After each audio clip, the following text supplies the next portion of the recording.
Americans love using their credit cards, the most secure and hassle-free way to pay. But D.C. politicians want to change that with the Durbin-Marshall credit card bill. This bill lets corporate megastores pick how your credit card is processed, allowing them to use untested payment networks that jeopardize your data security and rewards. Corporate megastores will make more money, and you pay the price. Tell Congress to guard your card, because Americans lose when politicians choose. Learn more at guardyourcard.com. You guys hear that siren? You might not hear it, but we've tried to get this podcast started about 5 times, and we've been interrupted every single time, like at the snap of a finger, as soon as we've started by something, and the latest was a fire truck headed out. But now, I think it's quiet. That's a knock on wood. That's not a knock on the door. Knock on wood. Margo, David, both with you. Margo, what's up? Hi. So it's a hectic week. The 49ers beat the Bears 38-13, and then it's just such a quick turnaround. We're sitting here on Wednesday. Tomorrow, Thursday, is the next game. It just flew by. Yes, it did. And it's awesome because you were able to be in the Bay Area in the little window in between games. Yeah. Which has been awesome. So we're in Tiburon right now. Tiburon is Spanish for shark. And I feel, just walking around, this is one of your most favorite towns in the Bay Area so far. Yeah, it's just very approachable and quaint and quiet. I'm kind of like small town kid, you know. Give me a garden and some dirt to dig around in and some grass to roll around in. I'm pretty great. I don't mean to sound like a Labrador. I just sounded like a Labrador. I don't think I've ever seen you rolling around in grass. No, but I could picture you having done that as a kid. So. I love being in like kind of a more natural, like small town environment versus like the hustle bustle of the city. You're such a city boy. That's something that's very different about us. I think Tiburon might be like a happy medium, although it might cost $50 million to live here. But because you just see the city right there. You get on the ferry, you're in the city in 15, 20 minutes. You know, you could have both, which is obviously why it's such a desirable place to live. And in a little bit, we're going to go see the statue of Blackie the horse. It's a statue of a horse just standing out in the pasture because Blackie the horse back, I don't know, 70 years ago, whenever it was, would always be standing in the same pasture in Tiburon. And it was Blackie the horse who swam the Golden Gate. Like before there was a bridge, actually made it from one side to the other faster than ever any human has ever swum. It was 1923 or 1924. I mean, I think it was in the 20s. It's up in the Dolphin Club. Yeah. So Tiburon. Aqua horse swimming from a town called Shark. Mm-hmm. Cool. And he didn't get eaten by the shark. I think sharks only like seals. I think if you were a shark and you saw a horse in the water, you'd probably go, "What the heck is that?" Yeah, you would swim the other way. Yeah, I mean they're not aquatic mammals. They're, you know, there's always a bigger fish, or there's always a bigger horse in the water, or a seal or a sea lion. Well, and seals aren't fish; they're mammals. It's just this relative game, right? So the great white shark is above the food chain, or on the food chain is above something like a seal, and that's what it's used to eating. But as soon as something bigger comes in, like we could talk about an orca whale or a horse, may not be necessarily bigger, but is unfamiliar. Well, an animal completely out of your food chain is, you know, that's a boggling. Shock to the brain. Yeah. Sure. 49ers win was a shock to the brain, just because I thought they were going to beat the Bears. Was it? Like, should it have been a shock to the brain? Not the win itself, but the way that the margin win happened. Yeah. The 49ers just hadn't been playing well this year. We know why. So much has happened out of their control. So, and even stuff in their control. They'd been screwing up here over the course of the past several weeks. But I thought they would win 23-20 against the Bears. You thought it was going to be that close? Wow. Yeah, because the Bears had a good defense. The Bears, and I didn't think that Caleb Williams was any good, but the 49ers were playing bottom barrel defense. What does that mean? That means very bottom of the barrel. Oh, like crappy. You know? Does wine come in a barrel? I don't know. It comes as So yeah, wine comes out, like, not all wine. Some wine comes out of tanks, but usually so the stuff at the bottom's the worst, right? At the end. Yeah. I mean, just in the sense that it's got, like, I think more crap in it. Like, it's got more like the 49ers defense was playing with a lot of crap in it, right? It was like, there's a joke that, like, really cheap Trader Joe's wine is, you know, quote unquote, like, bottle of the barrel wine. 49ers were playing bottom of the barrel defense. Got you were it. at one of those games in Green Bay. You were happy you didn't go to Buffalo. I didn't have the clothing to go to Buffalo. We were in New Orleans, and you said, let's go to Buffalo. Do you want to go to Buffalo? Neither did I. And I said, it's 60 degrees right now, and I have a carry-on suitcase full of clothing for 60 degrees. And you said, that's okay. You don't have to leave the hotel. I didn't have the clothing either. I wore my Cayman cowboy boots. Your Tacovas. Which I think are illegal in California, but I'm not admitting to breaking the law right now because I was in Buffalo. So I was walking. Yeah, they live in Nashville. Yeah, and in Nashville. So I was walking through the snow in Buffalo, and for some reason that I think I got them, the boots fixed a couple years ago. And Cowboy boots are not waterproof.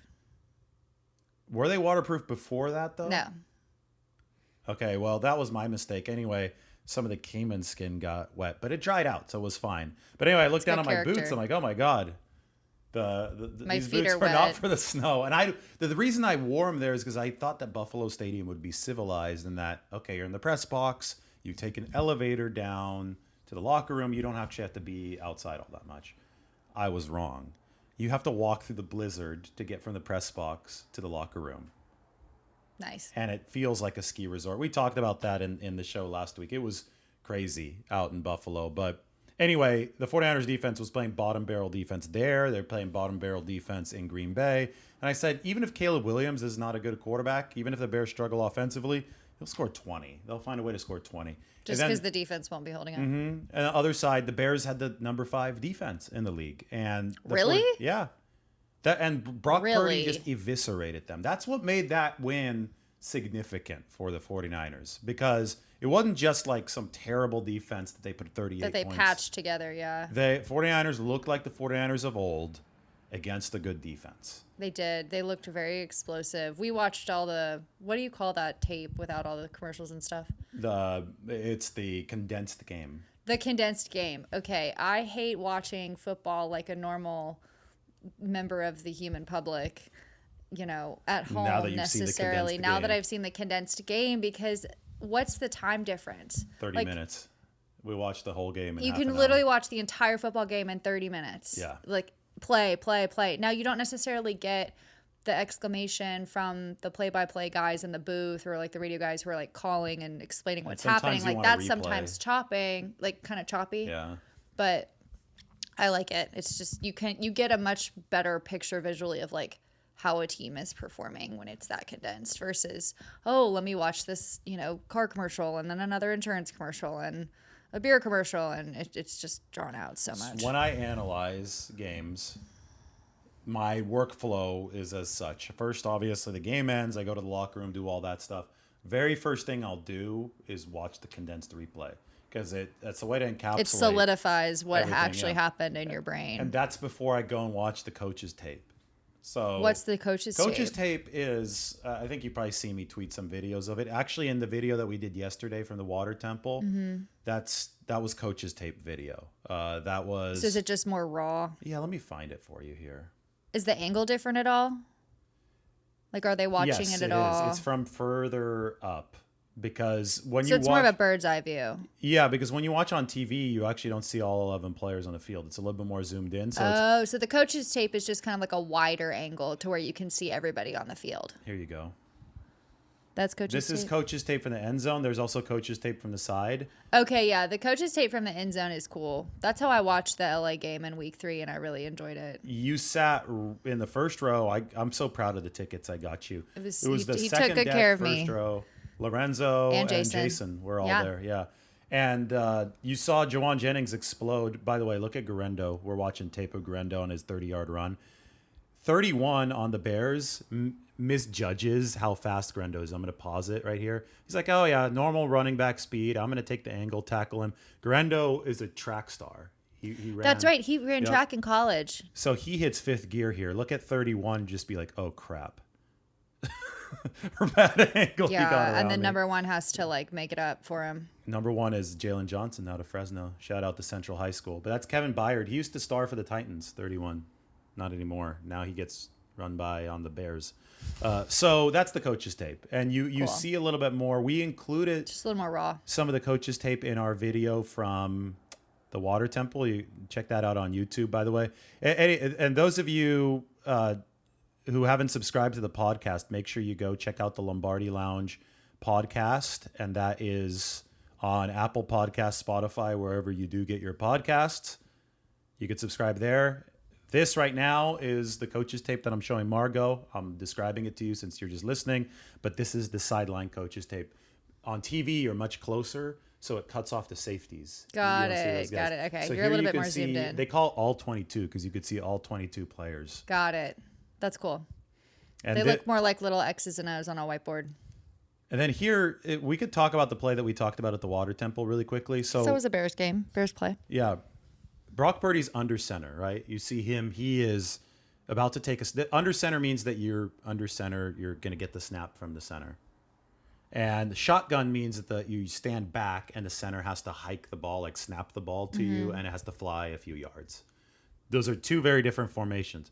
Right now, the 49ers are lined up in a play where Purdy is going to hand the ball off to Isaac Guerendo. But Purdy looks at the defense and he sees this guy is, if he changes the play, this guy, the linebacker, is going to be covering Isaac Guerendo. And he says, Isaac Guerendo is really fast. He's faster than that guy. I'm going to change the play from a run to a pass. Mm-hmm. Yeah, and he did it. And so, look, watch. He's changing the play. He's barking at them. He's like, right there? Okay, we're changing. He's backing up into shotgun. You see that? Yeah. And now Guerendo is going to run right past 57. Purdy's going to put it up in there. Beautiful. Yep. That's execution. So that's what we saw. You asked the 49ers offense, how good of a game was that? They're doing stuff like that during the game. They're Didn't Purdy statistically have one of the best games of his NFL career? Number 2 efficiency-wise he's played so many good games. Mm-hmm. No quarterback has delivered this high of a percentage of good starts in his first 3 years in NFL history. So it's the consistency. It's the really consistency, amazing. and it makes it. And this is why I go to bat for the truth, right? I'm just trying to be objective, and there's something weird in the air regarding the discourse about Purdy, where people continually try to knock him down, even though objectively this is the best start we have ever seen in league history. And people will look at the one mediocre game, because there hardly are bad games with him, but they'll look at like a mediocre game and they'll say, oh, it's all over.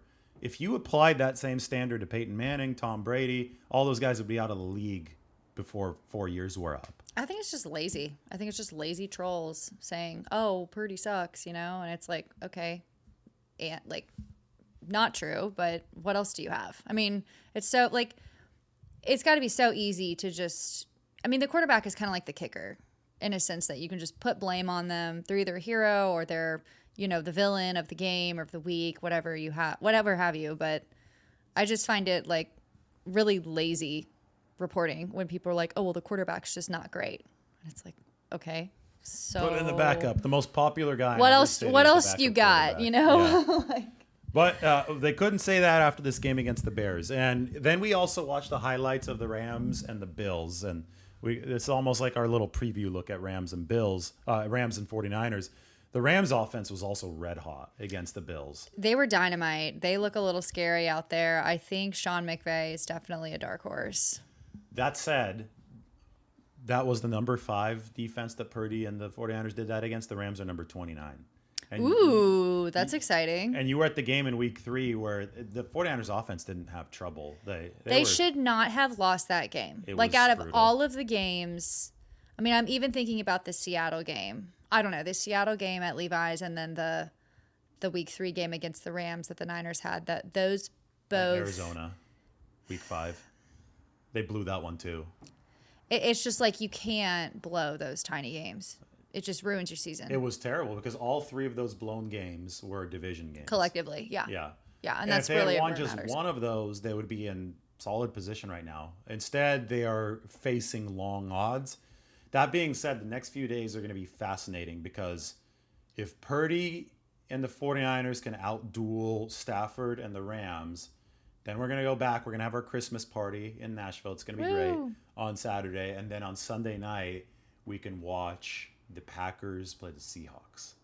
And that's all in Seattle. But Seattle also has to play the Vikings after they play the Packers. And the Packers are favorites, too, by 3 points. Yeah, the Packers are a good team. The Packers the Vikings and the Lions are combined 28-3 against teams not named the Packers, Vikings, and Lions. Bananas. So those three teams have been dominating the league this year, basically. Yeah. 28-3 is crazy. And correct me if I'm wrong, but isn't there like a rotation every year? So like the 49ers are on a rotation where they have to play the NFC North this year. Year's the North. I don't know. I forgot what next year. You looked it up. You I can't remember. We'll look it up in a bit. People aren't. Well, we'll look that up next week if the 49ers lose or whenever the 49ers are eliminated, our podcast will be future, next. Yeah, next year. But right now, I really think it's premature. There's a lot of people wanting to say, "Oh, this is totally over. Focus on draft positioning." I think like watching what the Niners did to the Bears, but B, the Rams beating the Bills. Americans love using their credit cards, the most secure and hassle-free way to pay. But DC politicians want to change that with the Durbin-Marshall credit card bill. This bill lets corporate megastores pick how your credit card is processed, allowing them to use untested payment networks that jeopardize your data security and rewards. Corporate megastores will make more money, and you pay the price. Tell Congress to guard your card, because Americans lose when politicians choose. Learn more at guardyourcard.com. Anything could happen in this league. Sure, it's not just about what happens to the 49ers. It's what happens to these other teams. You know, are there going to be some Phoenix rising from the ashes? Are there going to be some other implosions? And the answer is, yeah, probably. We just don't know which teams those will be. And even the very best team, if there's somebody that looks, and I don't think there is a team like this, that's too dominant to beat, they could lose their quarterback. Just like the 49ers looked way too dominant to beat, and they won 10 straight in 2022. Mm-hmm. And then Purdy blew up his elbow, and everybody was like, well, yeah, that was it for the 49ers, right? That was the one. You know what team is going to go through that right now, or is going through it? Georgia. Yeah. Because their quarterback Carson Beck had a big injury. It was the most ridiculous play at the end of a half you've ever seen. Like the ball was pitched to a Georgia player. I can't remember if it was a pass or a handoff, but they were desperately trying to keep it alive. And then Texas intercepted on the same play, passed it to another guy. It was a whole bobble fest.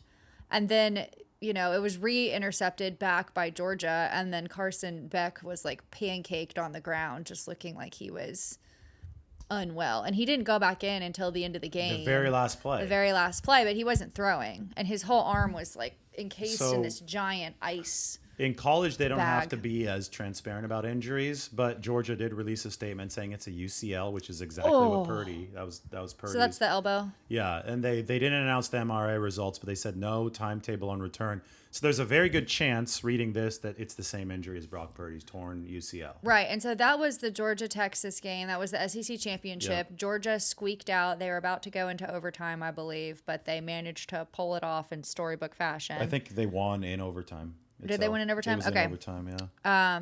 So they won, but now they're going to have to go to the college football playoffs, and they don't have to play the first round like some of the other teams, but they don't have their starting quarterback. That said, they beat Texas without him. But they still beat Texas. Yeah, so they're in a position, quote unquote, to still compete for the national title, but how that's going to look very differently if it really is a UCL injury. It did give me a ton of Purdy flashbacks because, as you said, he came back in. When the other quarterback got blown up, his helmet flew off. I think he had to go into the concussion testing. They yanked him off the field. So they had to put the injured guy, Carson Beck, back in. And that's exactly what happened in the NFC Championship game. Josh Johnson. This is 2022, right? Yeah. So Purdy hurts his elbow. Josh Johnson then suffers a concussion, slams his helmet on the turf. So Purdy's the only quarterback that could come back in, and he comes back in and he just hands off the rest of the game. Yeah. I think he threw one underhanded lob pass. Yeah, something kind of easy. Yeah, but obviously it wasn't threatening. I thought Texas made a huge error in that game in that when Beck came in, you knew that they weren't throwing. Yeah. And they gave up a rushing touchdown to win the game, to lose the game. Right. It shouldn't have been rocket science to figure out what kind of offensive strategy they're going to go with. Yeah. But it still didn't work. So. Anyway, I know this is technically NFL based, but I just thought that the correlation between the two is really fascinating. Well, we can work over the next few weeks. We'll definitely talk about the college playoff. I think that's going to be really interesting. It's the first time that it's been 12 teams. I do want to shout out to SEC Shorts. That is a hilarious group of actors. They essentially like recap, what happened in the SEC through like a skit format, and they're on YouTube. They're hilarious. And if you want to see a great, example with context of the teams that made the college football playoff, you should go watch it. They're so funny. Kirk Herbstreit watches the channel. Maybe he'll be listening. He sponsors them, or he has one of the sponsors. He doesn't sponsor them. He speaks one of the. He's the bank, sponsor. Yeah, for the Reliant Bank. I think at the end. So shout out to Kirk. Good guy. He lives over in Cincinnati now. He was in Nashville for a bit. He says he might come back to Nashville at some point. They always come back. Yeah. I think his son is playing in Cincinnati high school. Yes, yeah, I think that's right. But he does a great job. Just imagine his schedule. I really admire him because I pride myself on how deeply I cover the 49ers. And I know that we've, started to cover the rest of the league. And the last thing I want to do is be the guy that talks about the Philadelphia Eagles game. And then all the Eagles fans know, well, this guy doesn't really know what he's talking about. It's really surface level. So I always whatever I talk about, I try to talk about with a level of depth and nuance that's so hard to do, because if you're going to do the whole league, that's like my knowledge of the 49ers times 32, right?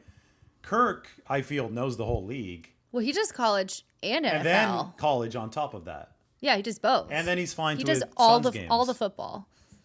All the football. The private jet helps. I'm sure he's just like studying on the jet. The PJ. Yeah, the PJ. I heard George Kittle call it a PJ in that receiver Netflix show, and I'm never calling it anything different. I remember that. We watched that right. Must be nice. Didn't we watch that right before the start of the season? Yeah, I think so. Yeah, it was. When we got back from Turkey, we were watching that. So in the summer. Yeah, fun times. Anyway, so let's go back to week 3 against the Rams. You're sitting. You saw the plays developing. I went down and watched part of the game with all three of you. And I remember we saw... This is week 3. Yeah, we saw Jennings score his longest touchdown. It was like moving away from us. It was crazy. That was cool. And at that point, it was like, they're rolling. Yeah, it was a fun game. It was Yeah. a fun game. I mean, the entire game, I felt like the 49ers had it until the end. Like a minute left. And then even when... And then Sean McVay said, no, just kidding. Even when they fell behind, I think they were down 3. Or no, it was tied. Even when the Rams came back to tie it, the 49ers had the ball and were in perfect position to go win. And Purdy threw a beautiful pass, and Ronnie Bell that was the worst catch Ronnie Bell'd I've ever seen. Yeah, he instead of trying to catch it, it looked like he was trying to knock it down. It looked weird. It just, the moment was too big. Like sure. The pressure in the moment was too big. And it was just like, that was like a barf kind of moment for 49ers Did the fans. 49ers cut Ronnie Bell? They cut him and re-signed him to the practice squad. So in essence, they demoted him. Got it. But they kept him in the building. So Okay. Good guy. Hadn't been able to catch the ball consistently. He blocks well. That's important especially for practice purposes. That like Kyle wants that around the building. But gosh, like that was a rough game. That was one of the rougher receiver games I've seen in a while. So. That was that, and now the Rams have Puka Nacua. Remember you met Puka Nacua's mom? Yeah, she was so sweet. So sweet. Week 18, Puka was going for all these rookie receiver records, which I think he got. That game. Mm-hmm. And Cooper Kupp. Neither of those two guys. Cooper Kupp's an awesome guy too. Both of those dudes were out in week 3, and they're two of the best in the league. Mm-hmm. Cooper broke all the single season records, or not all, but the yardage one in 2021 when the Rams won the Super Bowl. It was impossible to cover. There's got to be a morale boost in the building for the Niners right now, though. I mean, beating the Bears in the way that they did, it was a home game. Having that extra momentum has got to make them feel better, feel more confident going into this big Thursday night game. Well, they're probably going to get Dre Greenlaw back. Which I think just from a psychological perspective, think about like everything that's gone wrong. I think you could almost trace it back to the second quarter of the Super Bowl. Everything was going well. Mm-hmm. 49ers defense running out on the field, and Dre, like a step into his run, tears his Achilles. Everything has gone wrong since then. I think that we shouldn't rule out some sort of curse of some sort. Some sort of curse of some sort. Let me say some again. Maybe we need some magic voodoo, onto the Levi's field to help lift a 49ers curse. And maybe that voodoo is Dre Greenlaw coming back. Maybe they finally needed the reverse. No, I think you need what Peyton started Manning in a bathtub. Peyton Manning did some sort of weird thing apparently in Detroit against the Lions. Or not against the Lions, to but turn like his career around. No, this was recently apparently. Peyton Manning. I don't know if it was for like a advertisement or what it was for, but I saw it randomly, and it was Peyton Manning, doing some mumbo voodoo with a bathtub and some salt, and there was another guy also with him, and they're like shouting out enchantments to like break the Lions curse in Detroit, and they've done so well after that. They have, but now those injuries are racking up. Even for the Lions, I'm worried.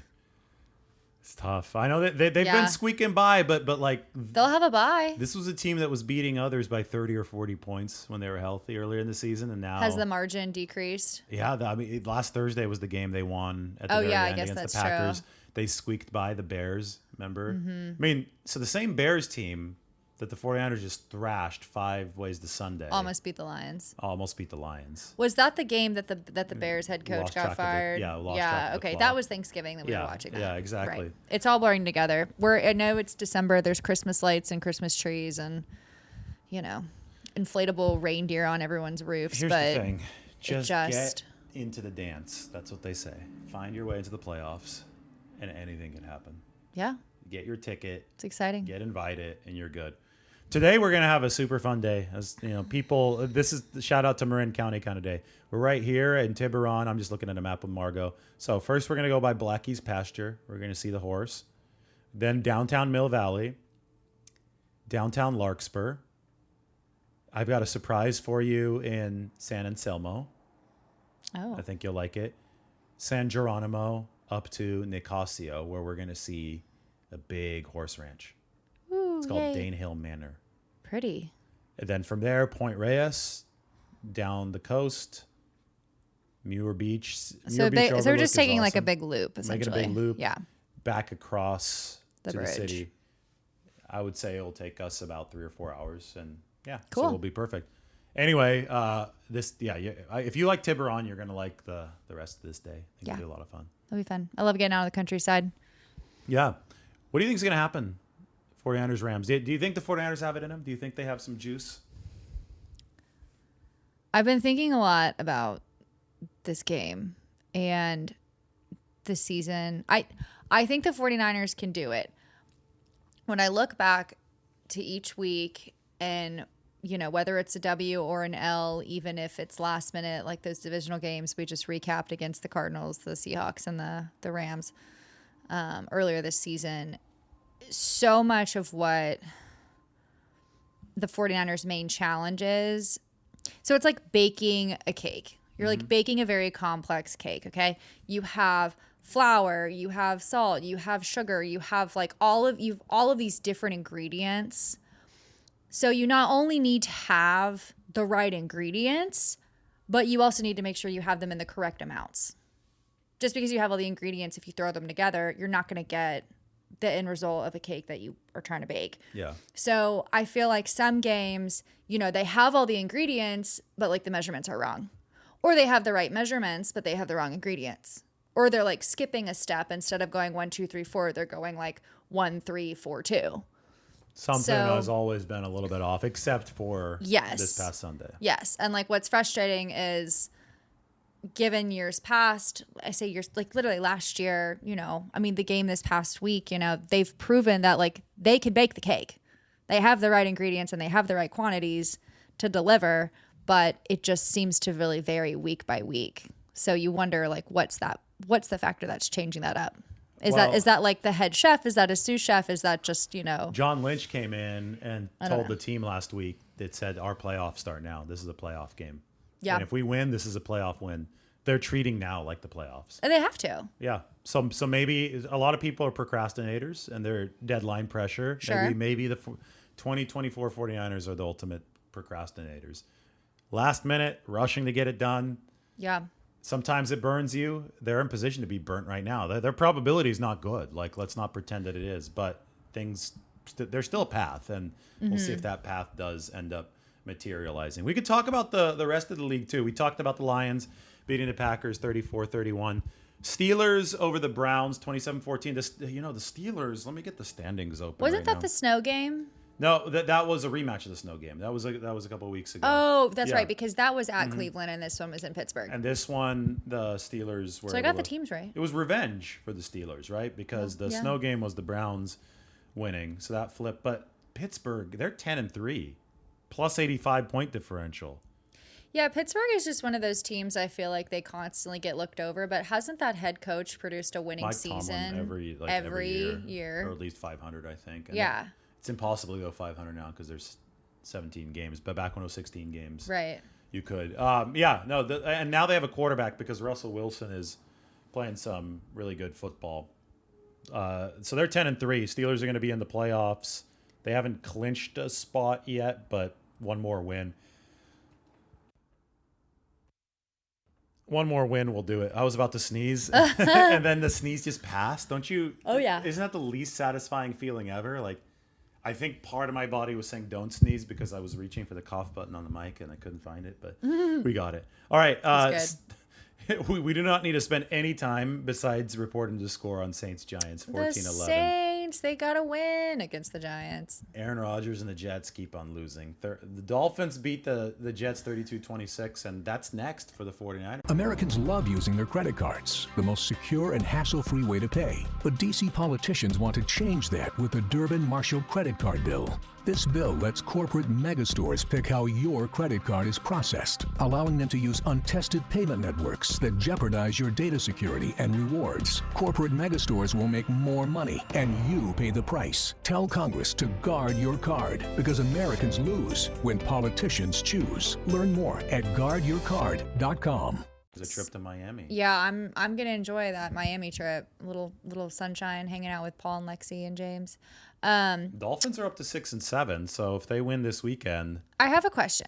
What happens to Aaron Rodgers? I mean, the Jets are not going to make the playoffs. This has been an abysmal season. What happens to Aaron Rodgers? He was supposed to be the missing ingredient, and that didn't work out. He just turned 41 the other day. He says he wants to continue playing. He might go to somewhere like Tennessee. Oh, gosh. he has property out there, I think, or he's talking about buying property. So somebody was trying to connect the dots. Oh, my Lord. No way. So he would definitely be living out in Franklin. We'd see him. He wouldn't be living out in Franklin. He'd be like living out in a bunker in Leapers Fork. We'd see him at Urban out Market, in like Kingsport Market, Herban Market. He would want to be completely off the radar, I think. You know who I which saw? Which is not hard to do in like the outskirts of Tennessee. At Urban Market, I told you I saw David Bakhtiari about a month ago, retired offensive lineman. He was Aaron Rodgers' left tackle in Green Bay. He was Yes, that's right. He was Green Bay. So David Bakhtiari's from this area. He went to from San Mateo. He went to Junipero Serra High School, which is where Tom Brady went to high school and Barry Bonds went to high school. Now he lives in Franklin. And he played for the Packers, so he might still be in touch with Aaron Rodgers and be like, "Hey, come over here. You could be my neighbor.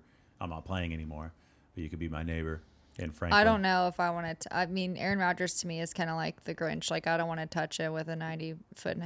What is it? What's the line in the song? I think it's a 9-foot pole, right? A 9.5 foot pole. Is it 9.5? Yeah, something like that. You got to make sure the pole's long enough. Not only 9 feet, but speaking of the Grinch did a hugely amazing breakdown dance with the not breakdown dance, but he was dancing with the Detroit Lion cheerleaders this past week. Oh, if you need a good laugh, I'll check it out. Yeah, full on Grinch. It was amazing. You'll have to show me after we're done. He's got some real talent there. Dancing with the Stars next season. Speaking of the Titans, I didn't even know they played the Jags. They didn't even play highlights of this because it was so irrelevant. 10-6. 10-6. Jags. That sounds like you would have to pay the fans to be at that game. Man, you hate to see it. Falcons, Vikings, Sam Darnold, 5 touchdown passes. The 42-21. The hopes and dreams Vikings. of the 49ers might come down to Sam Darnold when he plays Seattle in 2 weeks. That's kind of ironic. Ironic and fitting because you helped turn around his career and then he could help repay the favor. Mm-hmm. We're still a long way away from that, but sure. Seattle is probably, a loss to Minnesota might be necessary in the larger scheme of things for the 49ers. But 42-21, yeah. Against the Falcons. Yeah, and Kirk Cousins.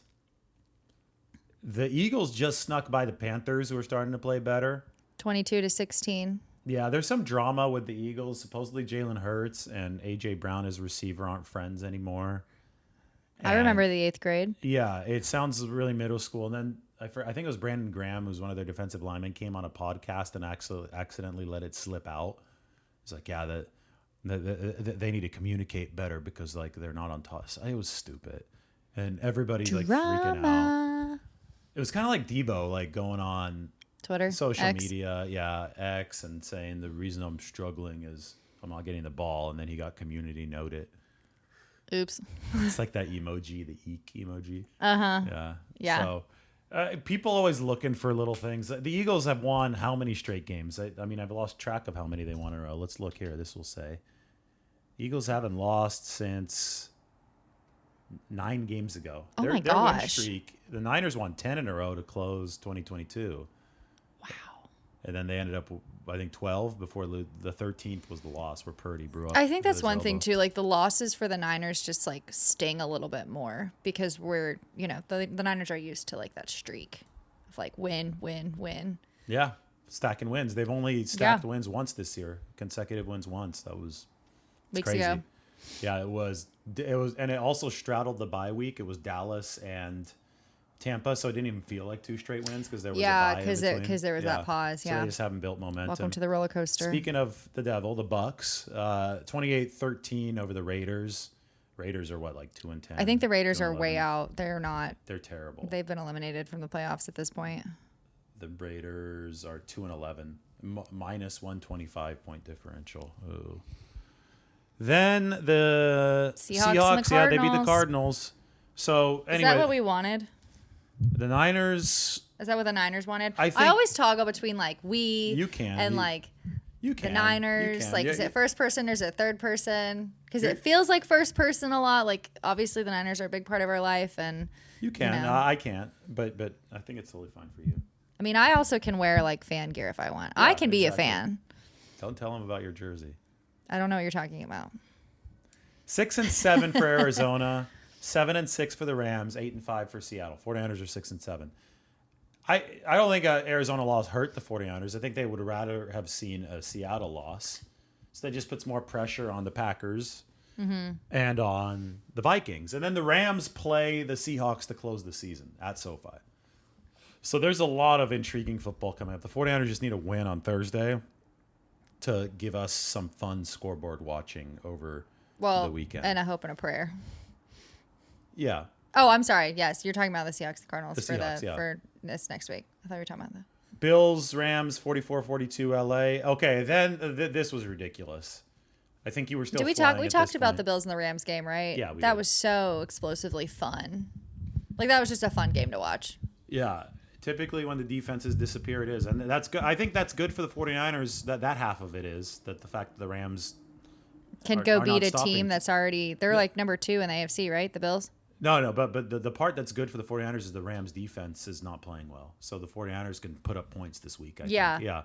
But That's the Rams true. offense is playing well. It's a double-edged sword. in Right. that So it's going to case, be so we should expect the 49ers-Rams game tomorrow to be kind of a high-scoring game, given both of these teams are like very strong offensively. We just got right the now. email from the San Francisco Standard because that comes out every single time an article is written. And that's got the predictions piece. Where's my prediction? It's for some reason. Oh, I have to log in. Anyway, my prediction is 34-31 49ers. High scoring game. Nice. Yeah. And then we have to talk about the Chiefs. It seems like this is a weekly thing. Every week. They won Chiefs voodoo. 19-17 against Harbaugh and the Chargers. With the ugliest kick ever. And it was the guy that was the 49ers kicker. It was for one Wright. game, Matthew Wright. Matthew Wright, And yeah. he was wearing number 49. LOL. And he hit it off the upright as if these guys couldn't get any luckier. They got a kick that hits the upright but goes in. I think they're going to get eliminated in the first round of the playoffs. Me too. And they're going to be I think they're going to be throwing temper tantrums about it, and everybody will be like, yeah, that's about right. Well, listen here. Like, I want them to get beat in the first round of the playoffs, like embarrassingly so. So everyone's sick of the Chiefs. Buffalo is 10-3. Their point differential is plus 129. Let's go to the NFC. Philadelphia is 11-2. Their point differential is plus 108. Detroit is 12-1. Their point differential is plus 183. So all over plus 100, right? Kansas City is 12-1. Their point differential is plus 56. Yeah. So it's not. They've been over 100 points worse than a team with the same record as them, Detroit. It's crazy. There's some luck. There's a lot of luck there. Of luck. Now, they've also won like 10 straight one-possession games. I think there's some clutch. Like, obviously, like they're doing stuff right in crunch time. But two things can be true at once. You can be clutch and you can be lucky. I think they're extremely lucky this year. Yeah, once kicks start hitting off the upright, they didn't do anything to win the Raiders game. No, that was it. Yeah, well, and they didn't do anything to win the Broncos game either. That was a missed kick on the Broncos, right? They blocked the kick, so give them credit credit for blocking the kick, Raiders. It was similar with the Vegas Raiders, right? The Raiders were missing field goal after field goal. Yeah. And then Carlson they literally missed 3. snapped it off of their own quarterback's chest, and then the Chiefs got the refs to say that the penalty just didn't happen. So dumb. There should have been a penalty on the Raiders, but still, it shouldn't have been a fumble.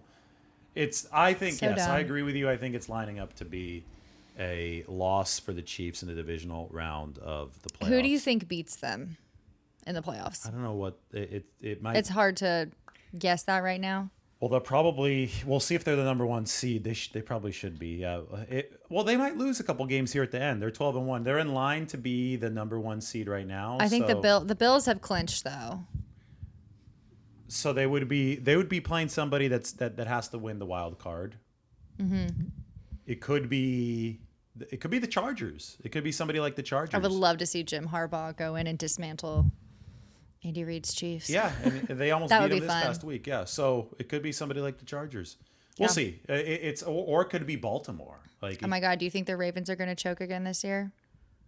I think the Chiefs are going to choke again this year. I don't know if the Ravens Well, the Chiefs aren't going to so. choke again. The Chiefs are just going to choke because they've been Super Bowl champions the past couple years. All right, we're going to end this by talking about French onion soup. No, we're not, because we have to do the thing that we do now at the end of the show, where you have to say which 2 teams are going to be in the AFC Championship, which 2 teams are going to be in the NFC Championship, and who do you think is going to the Super Bowl? Tell me about how good that French onion soup was last night. It was really fantastic. Thank you, Mark, who is the owner of Chez Maman. My gosh, it was so delicious. I dream about that French onion soup. Yeah. My Super Bowl picks haven't changed. I still think that Buffalo's coming out of the AFC and Philly's coming out of the NFC, and Buffalo's going to beat Philly for the Super Bowl. Buffalo's going to beat Philadelphia Eagles in the Super Bowl. Yeah. What about you?